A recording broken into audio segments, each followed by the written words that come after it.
And we're back at Wretched Rentals. Hi, everybody. It's been a while. It has. This is so a few. We've been doing this for a year now. Yeah, it's been a year. We had our birthday this week, but we have done a few things, like a few episodes. We were going to do Retro Rental shorts, and we did put out the Friday the 13th one. Yep. What we've never mentioned is we actually did one for Child's Play. We did. And so we have a lost episode already. We don't know where it is. We can't put it out. If we ever find it in our files, you guys will get it. It was great. We had a lot of fun doing it. Don't know where it is. So we already have a lost episode. We do. This, I swear to God, was our cursed episode. Every time we went to sit down to do it, there was something with the equipment. There was something else came up, right? Yeah. The last time we went to do it, our kid got hurt. We had to rush him to get stitches. Yeah. This was our cursed episode. So we finally are getting it done. In the meantime, we did do a lot of stuff outside of the show for the show. Mm-hmm. A couple weeks ago, we went up to Brunswick, Maine. Mm-hmm. And at the Evening Star Cinema. Yes, beautiful little place. Super cool. Beautiful little place. So it's a mom and pop cinema. Yep. It's a one screen theater. Yeah. And they are incredible, like as a team over there. They do it all. It's the two of them. Yeah. They do everything. They do it all. They were amazing. And they were so awesome. It's a great little theater. Yep. And they hosted the Maine Underground Film Festival. Yep. The first ever. The first one, yes. Yep. And we were in search of some muff. So we went up to we went up to Brunswick, yep. Up to the Evening Star, mm-hmm. and checked out a couple of underground films from Maine. Yeah, it was pretty great. Awesome. Yeah. There was 4 experience. Feature films and a short. Yep. They were increasingly better and better. They all did a great job. They were all great. We had such a fun time. They were all fun watches. So we're actually going to do a mini episode later, and we're just going to talk about those about the film festival and the films. Yep. Yeah, and we were there because we were there to support a movie. We were. Our friend Shane Grant mm-hmm. is a writer-director, and he had a film debuting there. He did. And Lick, Stick, Suck, and Swallow, it's called. Yeah. And it's not a porno. It's not a porno. It's a horror movie. It's a horror movie.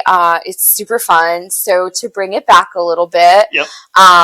Back in February. Friday the 13th. Friday the 13th, to be exact. Yep. Phil and I traveled up to Bangor, Maine, did a quick turn and burn to Bangor. Yeah. We did a little hike. We did a little sightseeing. Yep. We did a lot of the Stephen King sites, which was super cool. But we were up there. A lot having to do with this episode. Yep. But we were up there because we were extras. Yes, we were invited to be a cameo extra. Yep. In Shane's movie. Yes. He was filming. And so we went up there. We spent an evening watching what he does. Yep, and saw some live bands, which was also super fun. Yep, some good music. Yep. And that movie he was filming that Friday the 13th premiered at the Maine Underground Film Festival. And so we went there to support it. Mm-hmm. And it was great. It was a great time. We won't get too into it because we'll do that later, but it was a great time. We had a blast. Everybody there was super welcoming and really down to earth. Yeah, super nice. All the filmmakers, all the actors, everybody that was there. Really. Everyone that was involved. Yeah. And we'll talk about one of the guys, which I found really interesting. He was in, I can't remember if it was 4 out of the 5 films. No, I think he was in all 5. Or 5 out of the 5. Michael C. Urchin. Yep. So he was great he in was all of them. He stole the show in a couple of the movies. He really did. And he also was like the host for he was the host of the film evening, festival. the day. Yep. So and he was great at that too. So we'll talk more about that, but we have been busy doing so that's not all we did. Like, no. I mean, filming a horror movie, going to its premiere, that's not enough for us. We also went to... What else have we done? Well, we went to the Portland Sea Dogs halfway to Halloween game, which was really cool because they invited Scare New Hampshire, the guys that we always shout out. www.scarenewhampshire.org. They had them there. They had donation stations around the park. Yep. They had a mini haunt that they built in front of the park. Mm-hmm. There was a costume. Costume parade. Yep. So the Jesse threw out the first pitch. Yes, Jesse, who runs. He calls himself the head haunt show. Yep. He threw out the first pitch, which was kind of cool. If you go on our socials, you actually can see us. We took a picture with him.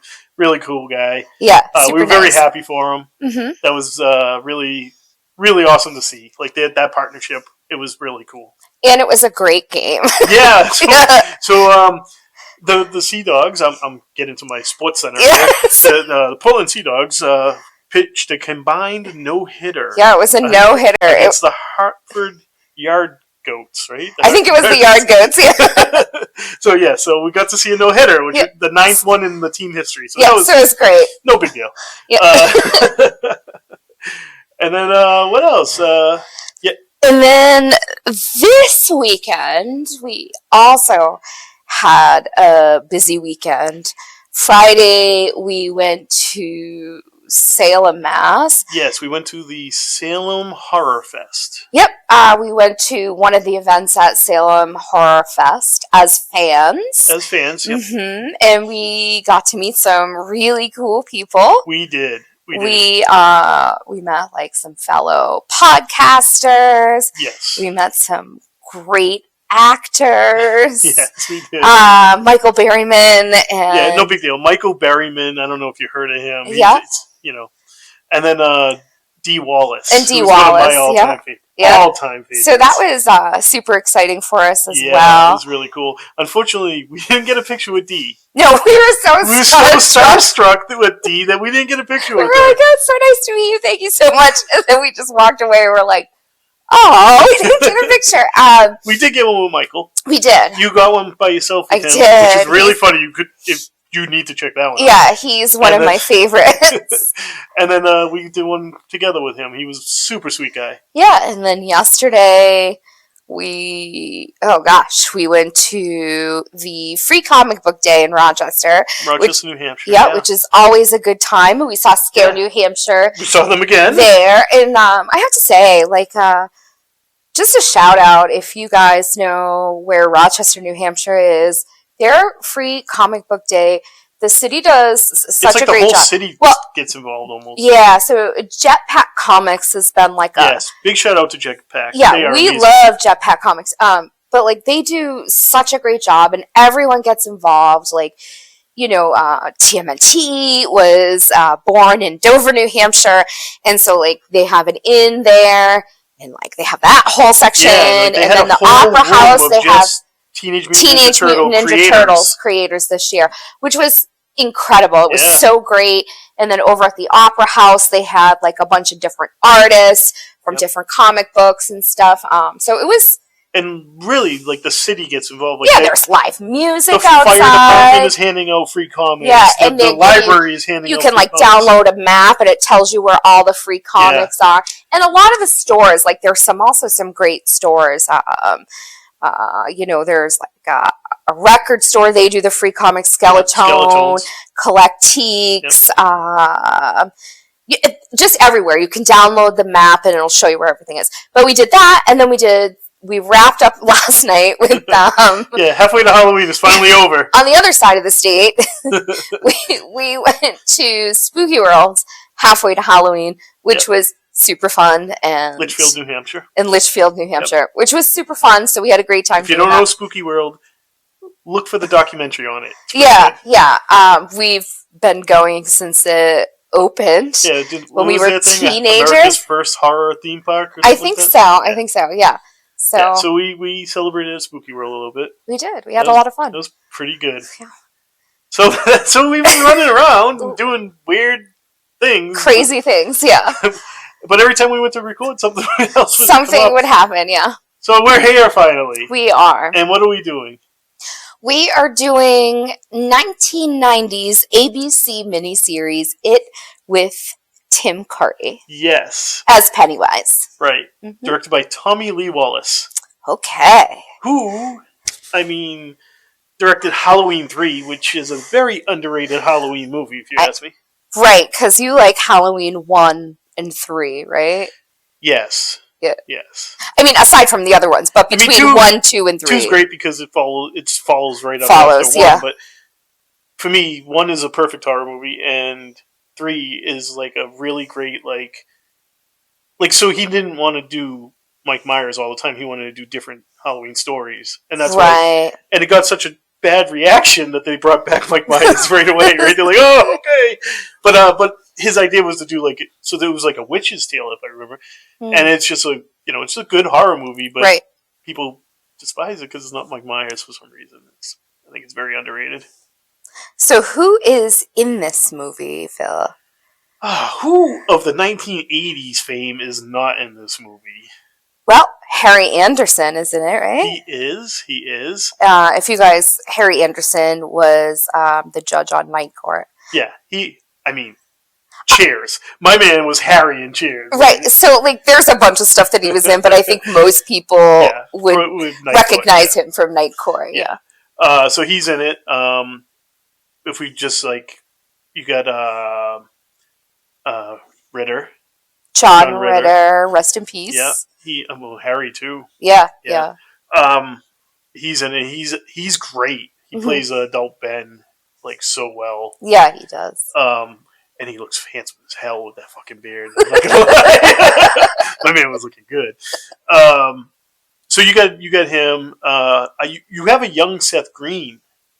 Yes. Playing Richie. I think. Yep. In young Richie, and he's fantastic in this. Yeah, Seth Green is great. I want to say with the exception of my man Tim Curry playing Pennywise, he might be the best actor in the movie. Yeah, he might be. He's fantastic in it. The kid who plays young Ben too is really good. He was really good as well. Yeah. Really good. I always want to say I've seen him in so much stuff, and I guarantee you I'm just remembering him from this movie, this miniseries. Yeah. So this premiered November 18th, 1990. Mm-hmm. And then the second installment was November 20th, 1990. Yep. So it's 3 hours running time, I think. Yeah, I think so. On TV it was 4 with the commercials. Yeah. So I watched this when it first came out. I remember watching this on ABC when it's premiering. And it was a real big deal. I think we all did. My parents were excited for this. Yeah. My last name's King, right? But this is not the reason. But we were all Stephen King fans in my house. I started reading Stephen King when I was 3 years old. Sorry, misspoke. I knew third grade. I was in third grade, not 3 years old. And so we were just Stephen King fans, right? And so when this was coming out, it was this was a big deal. Right, it was a huge deal that it was on. I'm pretty sure it did prime great time, numbers. and I remember watching it and being absolutely terrified. Yeah, so when I was a kid, it was terrifying. Mm-hmm. Tim Curry, I was never afraid of clowns. I'm still really not, but I'm not. He makes me take pause when a clown is around. Yeah, so there was. So I am a huge Tim Curry fan. Yeah. I always have been.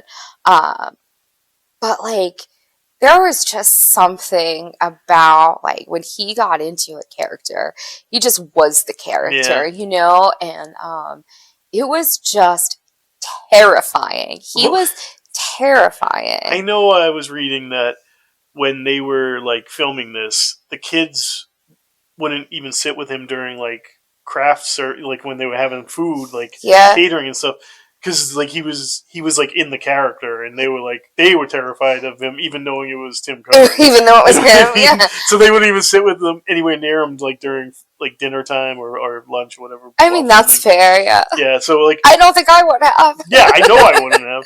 Yeah. I just remember this movie being absolutely terrifying when I watched it.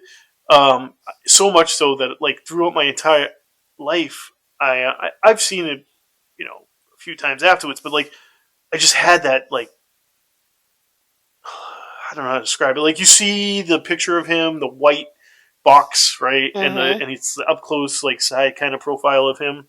Yeah. And you think you just like you get like this uneasiness because you remember how terrified you were when you saw it. It's like this anxiousness, right? And so I just remember like every time you walk by it in like the video store, you'd be like, like, and it had that big box because it had like multiple tapes to it because it was, back then anything over like 2 hours you had to have more than one tape, Yeah. So I found like what as an adult, what's on point for me with this movie is I'm not terrified of it, right? So like I guess that's the irony of it, right? Well, you're not a kid anymore, and like Pennywise like lives off of the fear of children. Yeah, and actually, and the irony I never actually thought of it that way. You bring up a great point, right? Yeah. As an adult, rewatching it, you're like, Tim Curry is great, and there's a few scenes that you watch and you're like, ooh, that is really eerie, and I love the way they did this or that with it. But like the irony is, as an adult, you're like, well, I mean, it didn't scare me anymore. The way so after we rewatched it, right? I sat there and I thought about it a little while. I let this one like marinate, right? And I said, Phil, it was filmed for TV. Yeah. Like there's no gore. There's no like there's blood. Right. Right. But it's not like you see it bleeding from somebody. Like there's blood in a balloon. Right. There's blood that comes out of the picture in the book, right? Right. There's blood that comes out of the sink, right? Yeah. Is that Barbara? Yeah. Yeah. Yeah. But there's no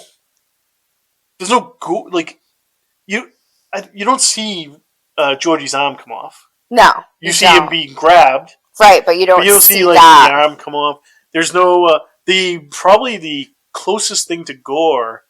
I can't remember the kid's name. He's one of the toughs. Oh, gets sucked into the pipe. Yeah, yeah. That might be the closest thing to gore that you see in that. Yeah, I want to say probably. Right. I mean, there's some great practical effects in this. Yeah. But there's still a creepy moments in this that still hit home, like with all the piping, right, and the light. Yeah. And that scene. That's still. Me. And remember, I turned to you when we were watching it, and I said, "This is the scene that always got to me." And even like while watching it as an adult, knowing it's just like it's a flashlight going through a pipe with holes in it, right? But it's still terrified me. Still scary. It's still scary. It still does what it needs to do. The other one, I don't think I even noticed it as a kid, but as an adult, is when he tells Georgie to go down and get the paraffin. And it's in the basement. And Georgie opens up the door and is looking down the basement, and it's dark, and he's like, you can tell he's nervous and he doesn't want to do this, right? And he's looking for the paraffin because he wants to be able to get down and get back up as soon as possible, right? And he doesn't want to have anything from below, like underneath the stairs, grab at him, right? Grab a snatch at an ankle or something. Right? Yep. And he runs down and grabs it, and he runs right back up, and he closes the door and leans up against it.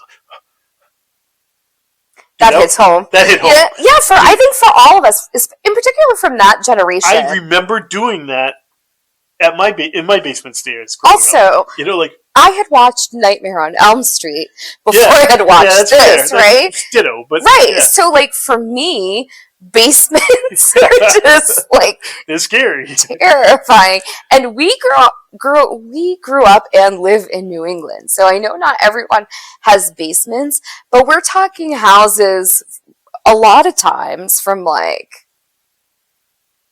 the 1800s, early 1900s. The neighborhood we grew up in, Yeah, so like the basements are a lot like the houses in that are supposed to be in Derry. Yes, very much like that. So they are very much like that. Very much like that. That's very much like the neighborhood. Oddly enough, right outside of Boston, very much the same type of neighborhood that we grew up in. Yeah.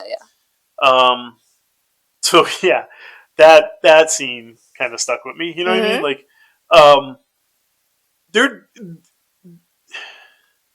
there's still a lot to like about this. Absolutely. It just didn't. The nostalgia was overwhelming. I think, like, I built it up in my head. Like, I can't wait to watch it. And it falls a little flat. So I want to say this is the first time I've rewatched it as an adult. Yeah. In particular, an adult in my late 40s. So there are different things. Mid-40s. Yeah. There are different things that, like, there are certain things that just hit differently now. You know, when you get into like the adult stories, right? So you know, like all the kids, he fed on each of their individual fears and traumas and all of that, right? And so the adults forget, right? They move away and they forget. It's a way to survive trauma. You shut your brain off to it and you move the hell along, right? Yeah. But when you're put back in that environment, it just brings it all back, except for the what's his name? He never leaves. Mike. Yeah. So like Mike never leaves, so he always remembers, and he calls them all, and then for all of them to go like through that and then get their memories back. So that, you know, all of that, and then Stan, right? Is it Stan who kills himself? Yes, Stan. And it's. You asked me earlier if it was Barbara. It's Beverly. Yeah. And like Stan kills himself and all of that. And as an adult, you're like, Jesus, right? Like, this is tragic. So what you fear when you're a child watching it versus how you look at it as an adult with the adult stories as adults. So the I think it's just different storytelling of trauma for different, like, so different time periods. Kids are traumatic with like what's going on with them right now, right? Right. And the adults have these like, especially like when they start getting their memories back, right, and they start remembering, they all go into like a traumatic response because they're experiencing trauma from the past, right? And then their mental health is all, you know, connected to that, all tied to it. It's a good like a good showing of mental health in like, you know, traumatic people. Like, people have experienced trauma. Who is your favorite character in this? My favorite is probably Richie. Yeah, so I think I like Richie too. He's pretty amazing. So the thing about him is funny is they change his character around a little bit in this. Yeah. From the book. In the book, he's just a DJ, like a drive time DJ. Right. In this, he's a kind of famous stand-up comedian. Yeah. And they got Harry Anderson because they wanted a stand-up comedian to play a stand-up comedian. And Harry Anderson plays a terrible stand-up comedian. Yeah. So when I say my favorite character in this is Richie, I'm basing it off of the kid Richie. Yeah, no, so Seth Green plays young Richie. Yeah. And he is fantastic. He does such a great job. The scene with the wolf in the school, mm-hmm. like he does a great job. Yeah. They really nail the can't. He talks before he thinks. Mm-hmm. Like he's fantastic at Yeah. it. And Seth Green just has that feel about him that he would be that kind of kid. Yeah. I don't obviously know.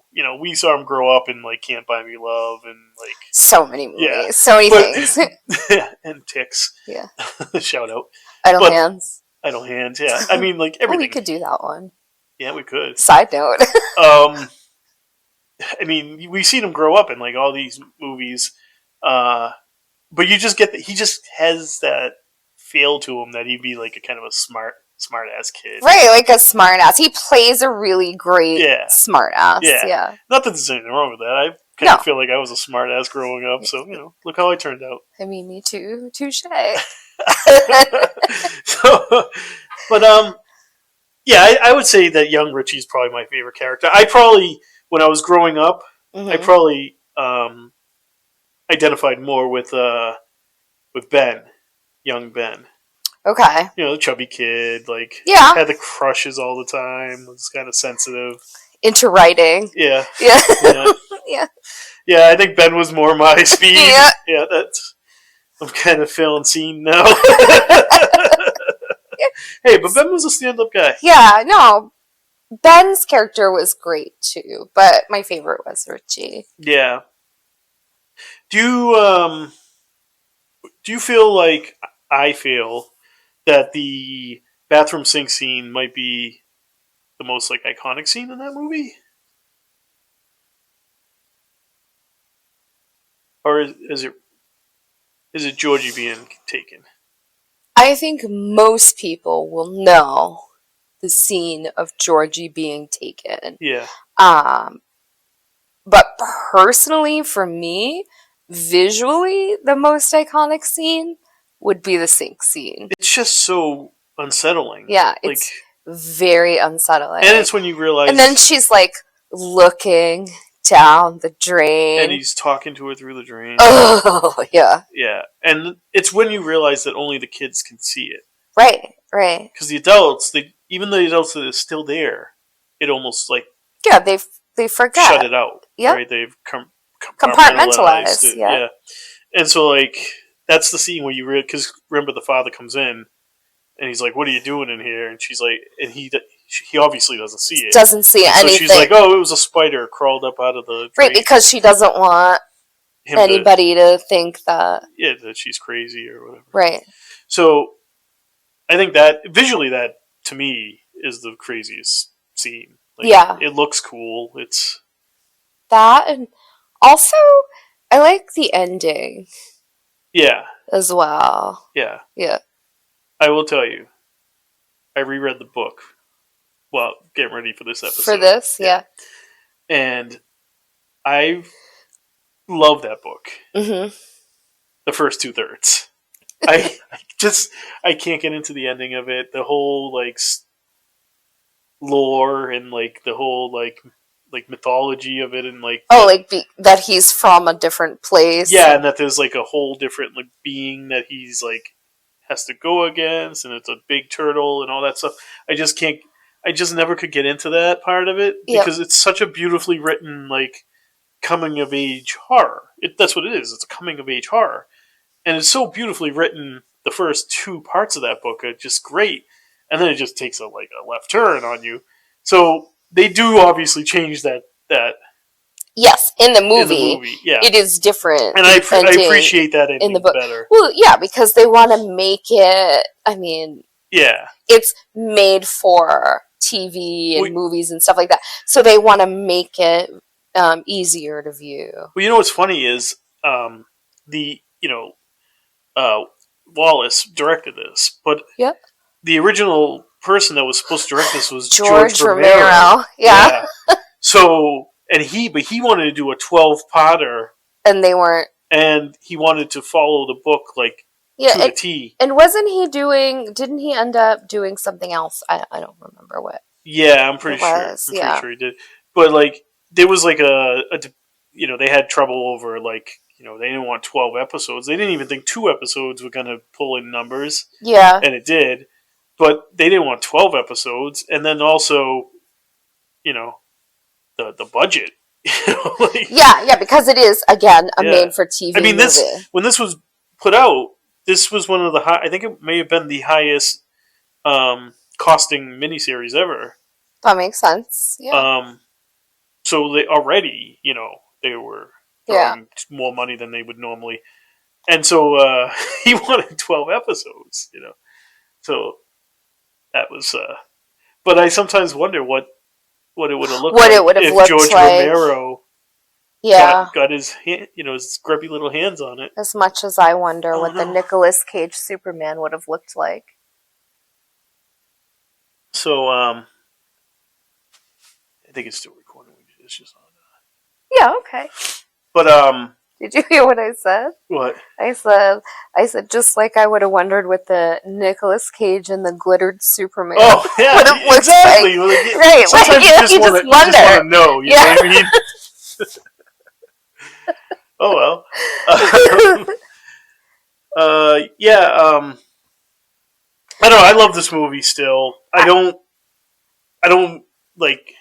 So it doesn't give me the anxiety like I thought it was going to again. It doesn't scare me in the same ways. But Tim Curry is still terrifying in it, and also I really like that, like, a lot of the themes in, like, Stephen King's earlier stuff, or at least in the movies that they did. And here's the thing: I got like 3/4 of a way through a Stephen King novel, and I never ever reached the end. I have the hardest time getting to the end.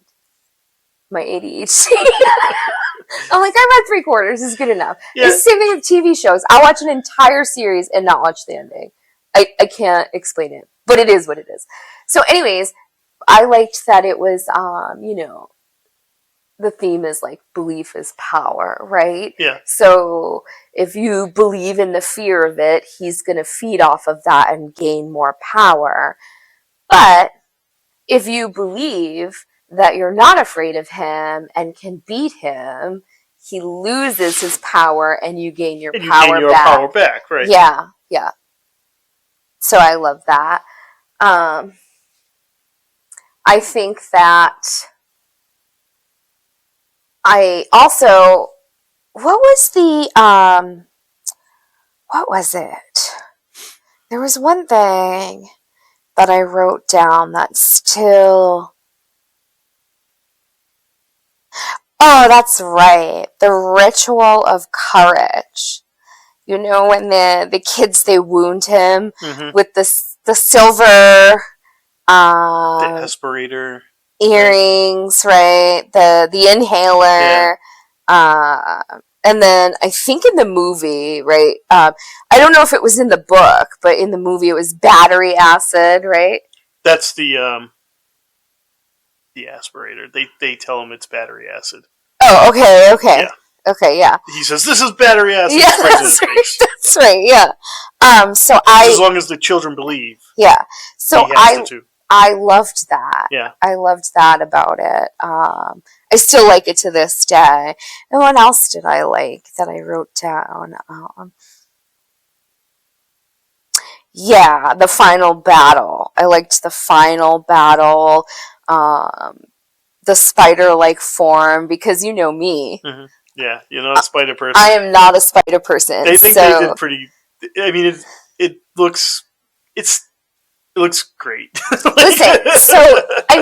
Listen, we're fortunate enough in today's day and age with the technologies that are out there that they can make anything look incredible, right? Yeah. With the CGI and all of that. But I'm here to tell you there is nothing better than practical effects. Yep. It is people physically using their imaginations to create these monstrous, beautiful, heinous things. Yeah. And it's so incredible versus... Listen. There's nothing wrong with computer generated, right? Because there is some computer generated... There's a place for it. But stuff, and there is a place for it. But I appreciate and respect practical effects so much. So I loved that. I do too. Like, I know. It's we talk about it all the time. We talk about Tom Savini and like yeah. We talk about it. I know. But what about you? Do you prefer, like, for you, what's your favorite part of the miniseries? Do you like the part 1 1960s kids, or do you like the part 2 1990s adults? So I like that you kind of go back and forth with each character, right? So like when they first call Stan, then they go into like kind of the stuff that Stan went through as a kid, right? And then they call so and so Ben, and then they have the flashbacks. And I like that. And then part 2 is mainly just the adults as adults, like going back and doing what they got to do, right? Yeah. I prefer the kids. I love the kids' story. Yeah. Me too, actually. Me too. Listen, he's scary to the adults, but like he's supposed to scare the kids, right? So the kids dealing with it is really where the meat and potatoes of that story is. Yeah, it's great that they come back and they confront their trauma and they like work on themselves or whatever they do, right? That's a great story. But the kids dealing with like what's scaring them. Plus they're adolescent kids, so they're dealing with like, and also they recognize right away that who are they gonna go to? Yeah, there's nobody. There is nobody. Well, it's they like the can guy tell across about the street this. from Bevel when she runs outside. Yeah, he turns around and goes in his house. Yeah, like they don't want any part of any of that. Nobody wants so these to be kids a part are of it. Really on their own. Yep. And even like they, because there's other kids in true the town. Gen X fashion. Yeah. There's other kids in the town who are going through it too. Like they're being hunted and killed. There's other people. It's not just these kids. These are just the ones that are going to fight back. Right. These are the other kids don't know what's going on. No, so they just these are the 7 who have figured it out and they're going to fight back. Yeah. Right. And so like when they're these kids, they call themselves the Losers Club. So they're outcasts, right? That's how they all become friends. Like there's the fat kid, there's the Jewish kid. They're all picked on and or ostracized, bullied for one reason or another. Yeah, right? And so like they are the you misfits. Already know, they're the misfits. You already know they're going through drama with classmates and with like home life. Yeah, and just home life, like Bev's father, right? Or just like they're in school. Right. Like, there's a lot. There's a lot going on in their lives, and so it gives you more anxiety. Like not only does she have to do her math homework, and not give her father a reason to beat her, right? But she's got and deal with the bullies. But she's got to deal with this entity that's trying to kill them for the affair. You know what I mean? So there was one thing that I had like picked up on this time that I hadn't picked up on last time, Han. So I was always like, why is it always like storm drains, sinks, showers? Like it's just the theme throughout it. What is it? And like, what is it about it? Why is that there? And then as an adult, and I'm like, oh, because it's beneath the surface, like your subconscious and fear. Yeah. I don't know why I didn't think about that before, but as I was thinking about it, and I was like, oh, that makes perfect sense to me. Yeah. So famously in the book, too, it's like there's all these underground tunnels throughout Derry. Yeah. But yes, the subtext is it's under the surface. So like, no, it's not open. Nobody sees it, right? Except for the person. Personal. Yes. Yeah. Yeah. It's actually pretty well done. But that was one thing that I took away this time around versus being a small child watching it. I believe that the director had never read the book. No shit. Yeah, just a screenplay, and then read the book beforehand, like before it premiered or whatever. But before, I'm pretty sure I read he never read the book before filming. Yeah. He wanted to just go in and do whatever the screenplay had set up for him. There was, we talked about the so it's not in the movie, but like the turtle mythology from the book. I'm not a big fan of that. And it's funny is it's big mythology throughout Stephen King stuff. Like I Yeah. believe that's part of like the Dark Tower series, and like so everything Yeah. connects through those things. Plus, I just never been a big fan of. I love the Dark Tower series, but so I've what I never been a liked fan of about that. the miniseries too, and also is the so even though like it is defeated, right? Yeah, From the beginning, you recognize that it's been there for a long time and it's cyclical, right? yeah. And so even though he's gone, right? Like Is he really gone, he's or is not he gonna? really gone. Like Yeah, he's dormant he's or dormant. Yeah, yeah. It's dormant. Yeah, so Kind of I like the like that. Jeepers The Creepers. Creeper, right? Yeah, Isn't that like? yeah. Isn't that like 27 years too? Oh, I think I wonder if that's so. like homage to. There's another one we should do. Yeah, I wonder if that's Fully enjoy homage that one. to it. Maybe. Yeah, that's an interesting theory. Maybe we can talk about the wall of bodies and his. The whole. I love Jeepers Creepers. Just putting the body in down the throw fucking down the hole. chute. Yeah. In you go. When he first jumps in. Okay, whatever. Yeah. All right. So, um, what else did you want to talk about with this movie? I guess that's it. Yeah, I enjoy it. I still enjoy we've it. all seen it. Listen, I enjoy it so much so I've seen the new movies. I love TV show. Welcome to Derry. Yeah. I've been to Bangor. We're going back up this summer because I want to do it in the warmth and see all of the more, sites. like we've seen like the water tower thing. Yeah, it's very cool. Yeah, it's a cool little town. I mean, when you walk through Bangor, you get a feel. You feel like you're walking through Derry. So crazy. You understand it. Like you understand some of the storylines. So it's just really exciting, and I enjoy it. And you just sort of get a feel. We're going back up this summer. Can't wait. Yep, that'll be exciting. Yep. And then, what are we doing for our next movie, Phil? Do you want to know? Should we rate this one first, or do you want to? Oh, we can rate first. Okay. We'll rate first, and then we'll do the next movie. What did you give this one? Okay, so here's the thing. We're doing it as solid, not as part 1 and part 2. Right. So because we can't do part 1 and part 2, and I can't solely base it off of Tim Curry and Seth Green.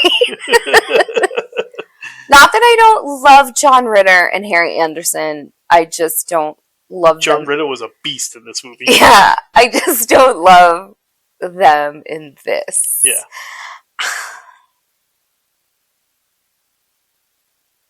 I'll give it a 2.5. Oh, okay. I thought we were right on target with each other on this one. Oh, really? Yeah, we weren't. Very close, though. I was going to give it a solid 3. Okay. So we'll say a 3 then. All right, we'll go with a 3. This is a 3. This is a 3 out of 5. Yep. And we'll update our letterbox for that. Actually, you know what? Can I take my 2.5 back? This is our show, baby. You can do whatever you want. Yeah, I want to take it back because I want to give it a 3, and here's why. Because I talked about the practical effects so much, and I love the practical effects. Yeah. So much. Also, I love the werewolf. Yeah, in the balloons, right? So, really quickly, we misremembered, or at least I misremembered because of all the other things I've watched and reading the book, or most of the book. The focus has always been red balloons. Yeah. But in the miniseries, it was a rainbow colored of balloons throughout the movie. And Phil pointed out to me that in the scene where Georgie is taken, right? Yeah, it's the yellow balloon. Yeah, and I also think when Beverly is standing there as an adult, when she runs out of the place, it's a yellow. I think it's a yellow balloon. It's a yellow balloon, and then throughout it, when they're in the library, it's a multitude of colors of balloons. Yeah, it's just like a so they're not all red balloons. So the miniseries, I think, is the only one that used Yeah, I think so. Multicolored balloons. I mean, it's almost a trademark too that it's a red balloon now. Yeah, yeah. But it's kind of like synonymous with it. Yeah, but it's multiple colors. But I do. So I give it a 3 instead of a 2.5 because of the practical effects. All right, so 3 for our Letterboxd review on it. You'll be able to see that soon on our Letterboxd. You should definitely follow that. I give Tim Curry a 10 out of 10 any day of the week. Any day of the week, Tim Curry gets a 10 out of 10. Maybe someday we'll review the worst witch. I mean, maybe closer to Halloween. If I can get my hands on a copy of it, it is impossible. The version with Fairuza Balk and Tim Curry. Yeah, that one is it's one of my favorites, but it's like impossible to get a copy of. So we'll keep antiquing. We'll keep looking. We love to antique. I know. So you can check that out on our Letterboxd, which you can find if you type in Wretched Rentals in the search bar, or if you go to our link tree. You can find all our socials. You can find out what we're doing on our weekends that we should be recording. We got to get better at that. We really do. We just wrap our kid up so he doesn't fall down anymore. So you can check that out. Our Substack, where we do reviews of movies that we don't cover on this particular podcast because of years. Yep. Because we have a set years that we have the mark off, so we don't cover it after that because we're a nostalgic podcast. We're nostalgic, whatever that is. Yeah. So shout out to Scare, New Hampshire. You should go to www.screamnh.org. Scarenh.org. Oh, did I say Scream? Yeah, you did. I'm an idiot. Sorry, Jesse. It's Scare, New Hampshire. Scarenh.org. Yep. Scarenh.org. Absolutely. I just keep it in my tabs on my phone, so I go right to it. So if you go online, they're a great organization. You can donate lightly used Halloween costumes. You can donate. Which, let's face it, most of them are because your kid wears it one time. Right. That's it. You're done. You can, donate monetarily, I'm sure. Yep, they also take volunteers. Volunteers. And you can also, I believe on there, you can find out where they have bins for collections. They currently, and if you know me personally and you have costumes that are lightly used and you want to donate, just hit me up and I will get them to Jesse and his organization. Yes, bunch of great people there. Awesome people.